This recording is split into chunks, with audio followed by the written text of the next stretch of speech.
evening and thank you for joining us this evening. There is some good news and some not so good news on the local COVID-19 front.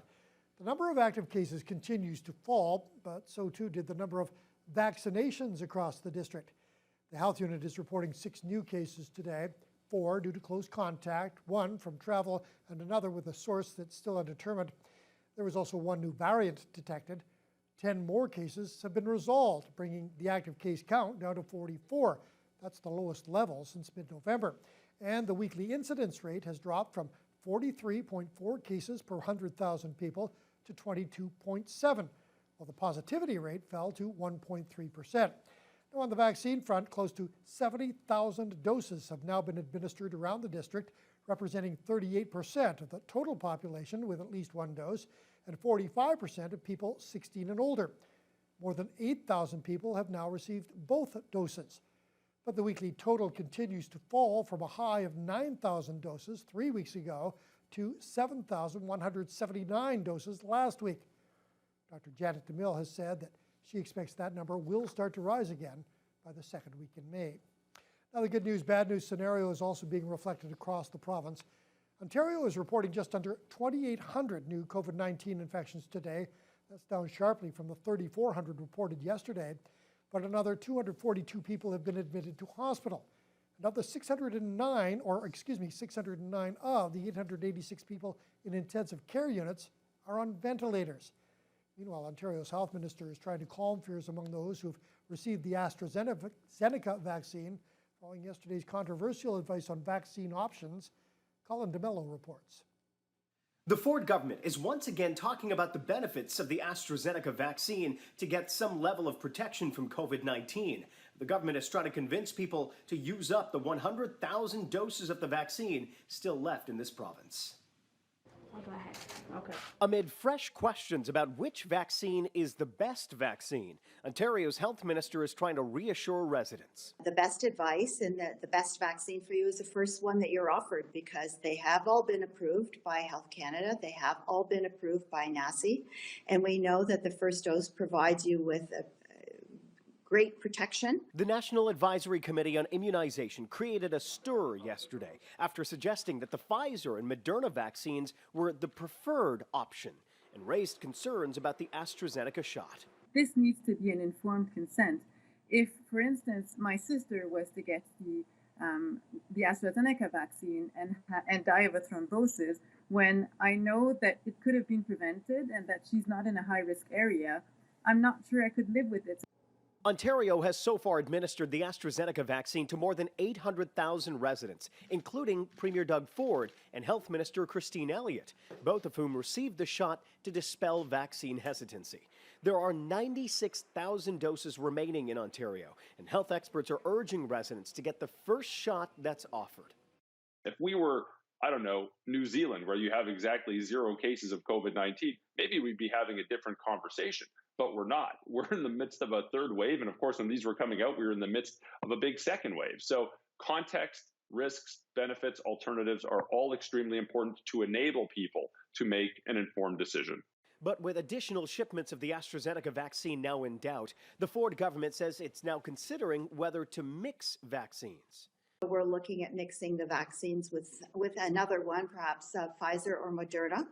I know the UK is doing a lot of work on that right now, and they will have a report that will be coming out soon.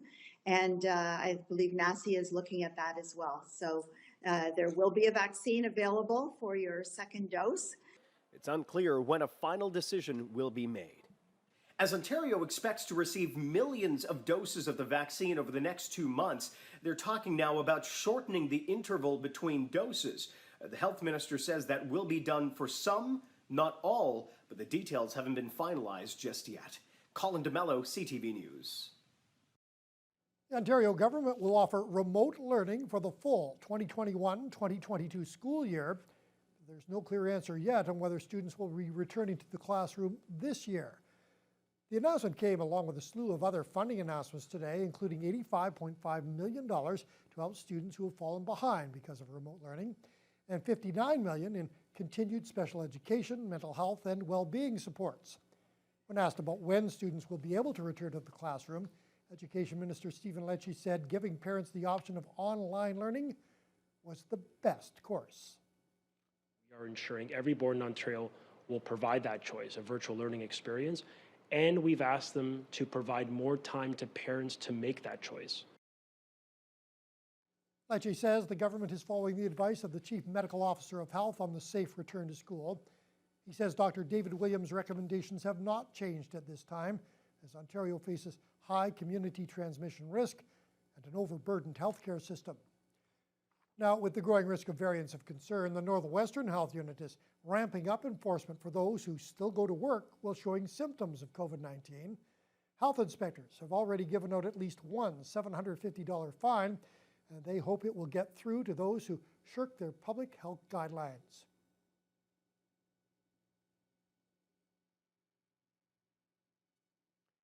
The region saw 6 new cases announced today, with 2 new positives being reported in both Kenora and the Rainy River Health Hubs, with 1 apiece in both Emo and Sioux Lookout areas. Medical Officer of Health Dr. Kit Young-Hoon wouldn't say how many have been issued tickets under the province's Section 22 order, but at this time, the number is relatively small. We've noted anyway is individuals who are attending work who are symptomatic for COVID-19. And one of the key public health recommendations from the very beginning is if you have symptoms of COVID-19, you self-isolate, you don't go to work, and you get tested. And that has led to a number of scenarios where it has spread to other individuals. Young-Hoon also notes there are similar scenarios where employers aren't enforcing social distancing in the workplace. Well, 2020 really was a garbage year.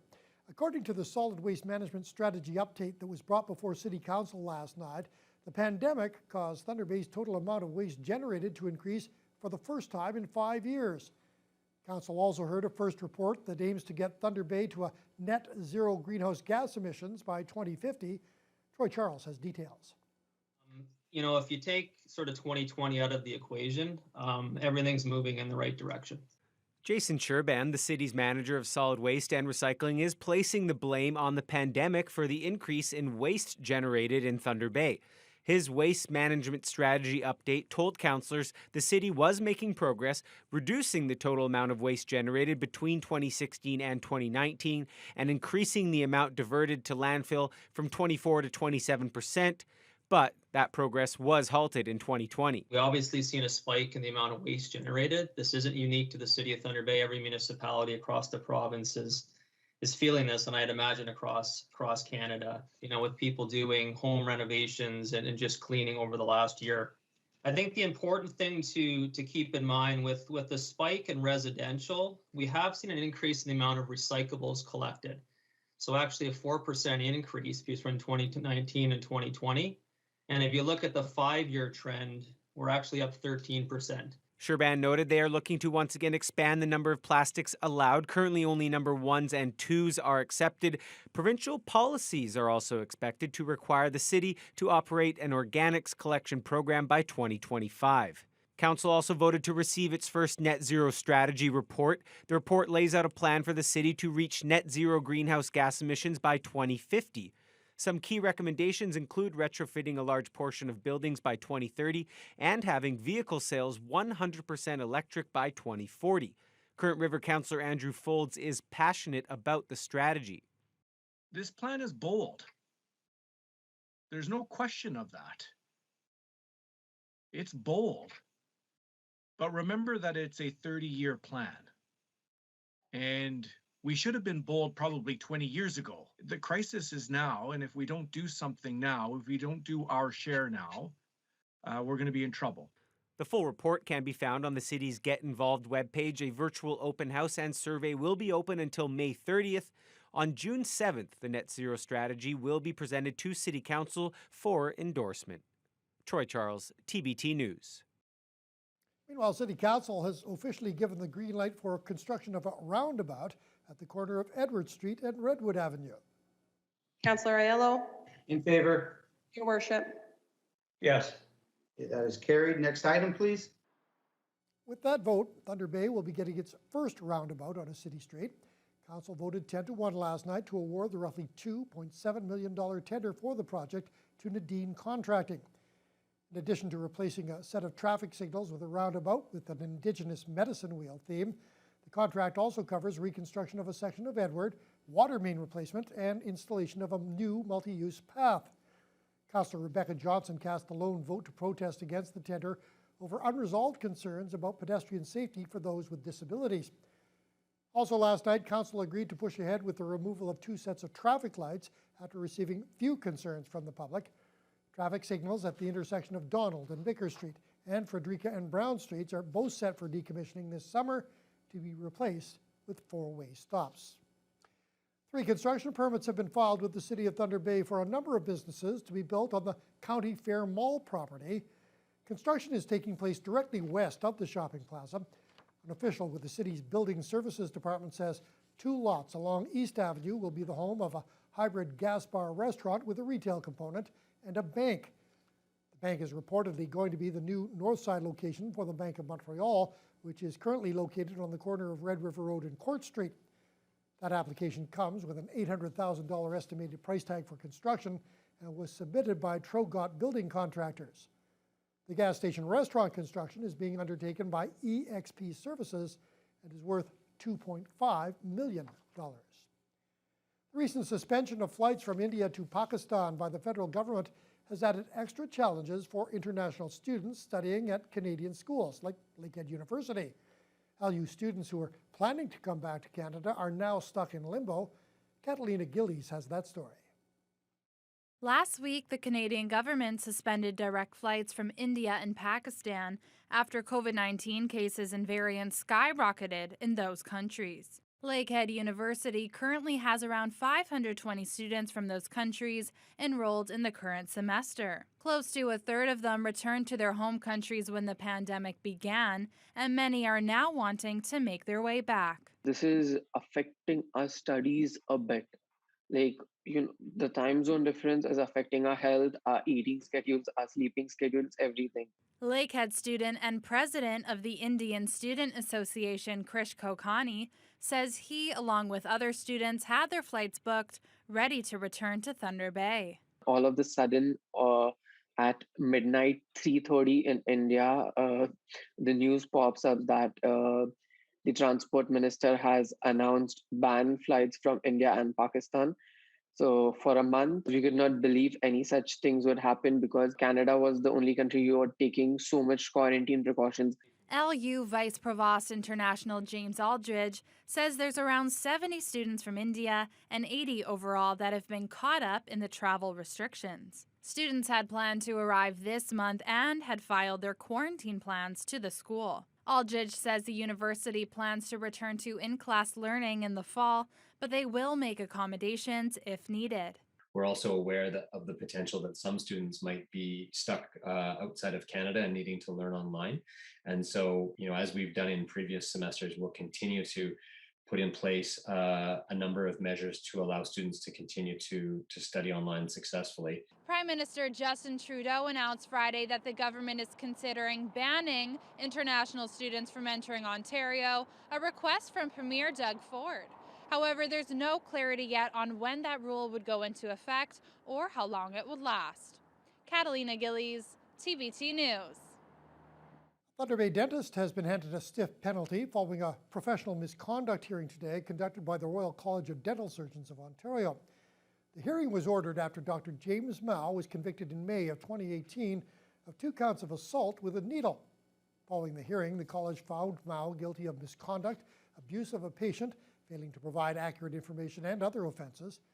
As a result, he's had his license suspended for 5 months, must undergo problem-based ethics training, and has to allow monitoring of his office visits for a 2-year period following his suspension. He's also been fined $15,000. Thunder Bay Fire Rescue responded to a travel trailer fire on the city's north side early this morning. The blaze broke out just before 4 o'clock outside the Relax Motel on the corner of Cumberland and Monroe Streets. Neighbors were woken up by sirens as 7 fire trucks responded. When crews first arrived on scene, the flames were reaching up the side of the motel. The building was quickly evacuated as a precaution, and the fire was brought under control, allowing people to re-enter the building. A short time later, that trailer was searched after the fire was out, and no one was found inside. The cause is still under investigation, but foul play is not suspected. And for the second year in a row, the annual Heimers Fall Fair has been canceled and replaced with a virtual event. The popular fair has been running for 108 years and would normally have been held on the Heimers Fairgrounds September 5th and 6th during the Labor Day weekend. Officials with the Heimers Agricultural Society have decided to put the in-person event on hold for another year due to the uncertainty of the pandemic. The virtual event is now in the works, and organizers are asking everyone to watch for and share their online posts as they present as much of the fall fair as possible. Hopefully soon more live events will come back.